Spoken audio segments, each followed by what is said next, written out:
کریم داد گھر آیا تو سب سے پہلے جینا نے اس سے دریاؤں کے متعلق پوچھا۔ اس نے پہلے بات ٹالنی چاہی، پر جب جینا نے کئی بار اپنا سوال دہرایا تو کریم داد نے کہا، ہاں کچھ ایسا ہی سنا ہے۔ جینا نے پوچھا، کیا؟ یہی کہ ہندوستان والے ہمارے دریا بند کر دیں گے۔ کیوں؟ کریم داد نے جواب دیا، تاکہ ہماری فصلیں تباہ ہو جائیں۔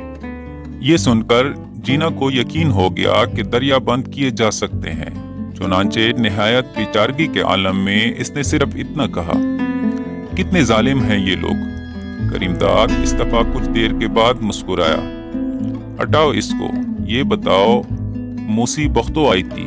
جینا نے بے دلی سے جواب دیا، آئی تھی۔ کیا کہتی تھی؟ کہتی تھی آج سے پورے 10 روز بعد بچہ ہو جائے گا۔ کریم داد نے زور کا نعرہ لگایا، زندہ باد۔ جینا نے اسے پسند نہ کیا اور بڑبڑائی، تمہیں خوشی سوچتی ہے، جانے یہاں کیسی کربلا آنے والی ہے۔ کریم داد چوپال چلا گیا۔ وہاں قریب سب مرد چودھری نتو کو گھیرے اس سے دریا بند کرنے والی خبر کے متعلق پوچھ رہے تھے۔ کوئی پنڈت نہرو کو پیٹ بھر کے گالیاں دے رہا تھا، کوئی بددعائیں مانگ رہا تھا، کوئی یہ ماننے سے ہی یکسر منکر تھا کہ دریاؤں کا رخ بدلا جا سکتا ہے۔ کچھ ایسی بھی تھے جن کا یہ خیال تھا کہ جو کچھ ہونے والا ہے وہ ہمارے گناہوں کی سزا ہے۔ اسے ٹالنے کے لیے سب سے بہتر طریقہ یہی ہے کہ مل کر مسجد میں دعا مانگی جائے۔ کریم داد ایک کونے میں خاموش بیٹا سنتا رہا۔ ہندوستان والوں کو گالیاں دینے میں چودھری نتو سب سے پیش تھا۔ کریم داد کچھ اس طرح بار بار اپنی نشست بدل رہا تھا جیسے اسے بہت کوفت ہو رہی ہے۔ سب یک زبان ہو کر یہ کہہ رہے تھے کہ دریا بند کرنا بہت ہی اوچا ہتھیار ہے، انتہائی کمینہ پن ہے، رذالت ہے، عظیم ترین ظلم ہے، بدترین گناہ ہے، یزید پن ہے۔ کریم داد 2-3 مرتبہ اس طرح کھانسا جیسے وہ کچھ کہنے کے لیے خود کو تیار کر رہا ہے۔ چودھری نتو کے منہ سے جب ایک اور لہر موٹی موٹی گالیوں کی اٹھی تو کریم داد چیخ پڑا، گالی نہ دے چودھری کسی کو۔ ماں کی ایک بہت بڑی گالی چودھری نتو کے خلق میں پھنسی کی پھنسے رہ گئی۔ اس نے پلٹ کر ایک عجیب انداز سے کریم داد کی طرف دیکھا جو سر پر اپنا صافہ ٹیک کر رہا تھا۔ کیا کہا؟ کریم داد نے آہستہ مگر مضبوط آواز میں کہا، میں نے کہا گالی نہ دے کسی کو۔ خلق میں پھنسی ہوئی ماں کی گالی بڑے زور سے باہر نکال کر چودھری نتو نے بڑی تیکھے لہجے میں کریم داد سے کہا، کسی کو؟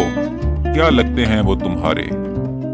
اس کے بعد وہ چوپال میں جمع شدہ آدمیوں سے مخاطب ہوا، سنا تم لوگوں نے؟ کہتا ہے گالی نہ دو کسی کو، پوچھو اس سے وہ کیا لگتے ہیں اس کے۔ کریم داد نے بڑے تحمل سے جواب دیا، میرے کیا لگتے ہیں؟ میرے دشمن لگتے ہیں۔ چودھری کے خلق سے پھٹا پھٹا سا کہا بلند ہوا، اس قدر زور سے کہ اس کی مونچھوں کے بال بکھر گئے۔ سنا تم لوگوں نے؟ دشمن لگتے ہیں اور دشمن کو پیار کرنا چاہیے، کیوں برخوردار؟ کریم داد نے بڑے برخوردارانہ انداز میں جواب دیا، نہیں چودھری، میں یہ نہیں کہتا کہ پیار کرنا چاہیے، میں نے صرف یہ کہا ہے کہ گالی نہیں دینی چاہیے۔ کریم داد کے ساتھ ہی اس کا لنگوٹیا دوست میرا بخش بیٹا تھا۔ اس نے پوچھا، کیوں؟ کریم داد صرف میرا بخش سے مخاطب ہوا، کیا فائدہ ہے یار، وہ پانی بند کر کے تمہاری زمینیں بنجر بنانا چاہتے ہیں اور تم انہیں گالی دے کر یہ سمجھتے ہو کہ حساب بے باک ہوا۔ یہ کہاں کی عقل مندی ہے؟ گالی تو اس وقت دی جاتی ہے جب کوئی اور جواب پاس نہ ہو۔ میرا بخش نے پوچھا، تمہارے پاس جواب ہے؟ کریم داد نے تھوڑے توقف کے بعد کہا، سوال میرا نہیں، ہزاروں اور لاکھوں آدمیوں کا ہے، اکیلا میرا جواب سب کا جواب نہیں ہو سکتا۔ ایسے معاملوں میں سوچ سمجھ کر ہی کوئی پختہ جواب تیار کیا جا سکتا ہے۔ وہ ایک دن میں دریاؤں کا رخ نہیں بدل سکتے، کئی سال لگیں گے، لیکن یہاں تو تم لوگ گالیاں دے کر 1 منٹ میں اپنی بڑاس نکال رہے ہو۔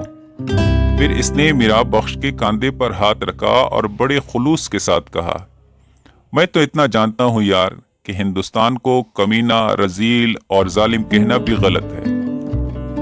मीरा बख्श की बजाय चौधरी नत्तू चिल्लाया, लो और सुनो। करीमदाद मीरा बख्श से ही मुखातिब हुआ। दुश्मन से मेरे भाई रहमो करम की तवक्को रखना बेवकूफ़ी है। लड़ाई शुरू हो और ये रो ना रोया जाए कि दुश्मन बड़े बोर की राइफलें इस्तेमाल कर रहा है। हम छोटे बम गिराते हैं, वो बड़े गिराता है। तू अपनी ईमान से कह, ये शिकायत भी कोई शिकायत है? छोटा चाकू भी मारने के लिए इस्तेमाल होता है और बड़ा चाकू भी। क्या मैं झूठ कहता हूँ? मीरा बख्श की बजाय चौधरी नत्तू ने सोचना शुरू किया, मगर फौरन ही जंजला गया। लेकिन सवाल ये है कि वो पानी बंद कर रहे हैं, हमें भूखा और प्यासा मारना चाहते हैं। करीमदाद ने मीरा बख्श के कांधे से अपना हाथ अलहदा किया और चौधरी नत्तू से मुखातिब हुआ। चौधरी, जब किसी को दुश्मन कह दिया तो फिर ये गिला कैसा कि वो हमें भूखा प्यासा मारना चाहता है? वो तुम्हें भूखा प्यासा नहीं मारेगा, तुम्हारी बड़ी हरी भरी जमीनें वीरान और बंजर नहीं बनाएगा। तो क्या वो तुम्हारे लिए पुलाव की देगें और शरबत के मटके वहां से भेजेगा? तुम्हारी सैर व तफरीह के लिए यहाँ बाग बगीचे लगाएगा? चौधरी नत्तू भुना गया। ये तो क्या बकवास कर रहा है? मीरा बख्श ने भी होले से करीमदाद से पूछा, हाँ यार, ये क्या बकवास है? बकवास नहीं है मीरा बख्शा। करीमदाद ने समझाने के अंदाज में मीरा बख्श से कहा, तू जरा सोच तो सही कि लड़ाई में दोनों फरीक एक दूसरे को पिछाड़ने के लिए क्या कुछ नहीं करते। पहलवान जब लंगर लंगोट कस के अखाड़े में उतर आए तो उसे हर दाव इस्तेमाल करने का हक होता है। मीरा बख्श ने अपना कटा हुआ सर हिलाया, ये तो ठीक है। करीमदाद मुस्कुराया, तो फिर दरिया बंद करना भी ठीक है। हमारे लिए जुल्म है मगर इनके लिए रवा है। चौधरी नत्तू बोला, रवा क्या है? जब तेरा पेट प्यास के मारे लटक कर जमीन तक आ जाएगी तो मैं फिर पूछूंगा कि जुल्म रवा है या ना रवा। जब तेरे बाल बच्चे अनाज के एक एक दाने को तरसेंगे तो फिर भी ये कहना कि दरिया बंद करना बिल्कुल ठीक था। करीमदाद ने अपने खुश्क होंठों पर जबान फेरी और कहा, मैं जब भी कहूंगा चौधरी। तुम ये क्यों भूल जाते हो कि सिर्फ वो हमारा दुश्मन है? क्या हम इसके दुश्मन नहीं? अगर हमारे इख्तियार में होता तो हमने भी इसका दाना पानी बंद किया होता। लेकिन अब के वो कर सकता है और करने वाला है तो हम जरूर इसका कोई तोड़ सोचेंगे। बेकार गालियां देने से क्या होता है? दुश्मन तुम्हारे लिए दूध की नहरें जारी नहीं करेगा चौधरी नत्तू। इससे अगर हो सका तो वो तुम्हारे पानी की हर बूंद में जहर मिला देगा।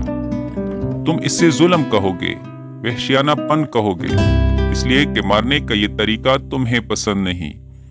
अजीब सी बात है कि लड़ाई शुरू करने से पहले दुश्मन से निकाह की सी शर्तें बंधवाई जाए। इससे कहा जाए कि देखो, मुझे भूखा प्यासा ना मारना, बंदूक से, और वो भी इतने बोर के बंदूक से अलबत्ता तुम मुझे शौक से हलाक कर सकते हो। असल बकवास तो ये है, जरा ठंडे दिल से सोचो। चौधरी नत्तू जंजलाहट की आखिरी हद तक पहुंच गया। बर्फ लाके रख मेरे दिल पर, ये भी मैं ही लाऊं, ये कहकर करीमदाद हंसा। मीरा बख्श के कंधे पर तबकी देकर उठा और चुपार से चला गया। घर की डेवड़ी में दाखिल हो ही रहा था कि अंदर से बख्तुदाई बाहर निकल आई। करीमदाद को देखकर इसके होंठों पर पोपली मुस्कुराहट पैदा हुई। मुबारक हो कीमे, चांद सा बेटा हुआ है। अब कोई अच्छा सा नाम सोचकर इसका नाम रख दे। नाम? करीमदाद ने एक लहजे के लिए सोचा।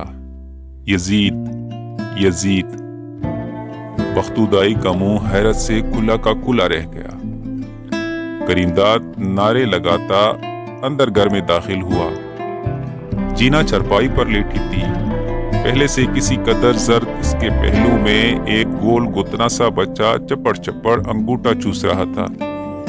करीमदाद ने इसकी तरफ प्यार भरी फखरिया नजरों से देखा और इसके गाल को उंगली से छेड़ते हुए कहा, ओए मेरी अजीज, जीना के मुंह से हल्की सी मुताज्जब चीख निकली। यजीद, करीमदाद ने गौर से अपने बेटे का नाक नक्शा देखते हुए कहा, हाँ यजीद, ये इसका नाम है। जीना की आवाज बहुत नखीफ हो गई। ये तुम क्या कह रहे हो कीमे? यजीद, करीमदाद मुस्कुराया, क्या है इसमें, नाम ही तो है। जीना सिर्फ इस कदर कह सकी, मगर किसका नाम? करीमदाद ने संजीदगी से जवाब दिया, जरूरी नहीं कि ये भी वही यजीद हो जिसने दरिया का पानी बंद किया था। ये खोलेगा।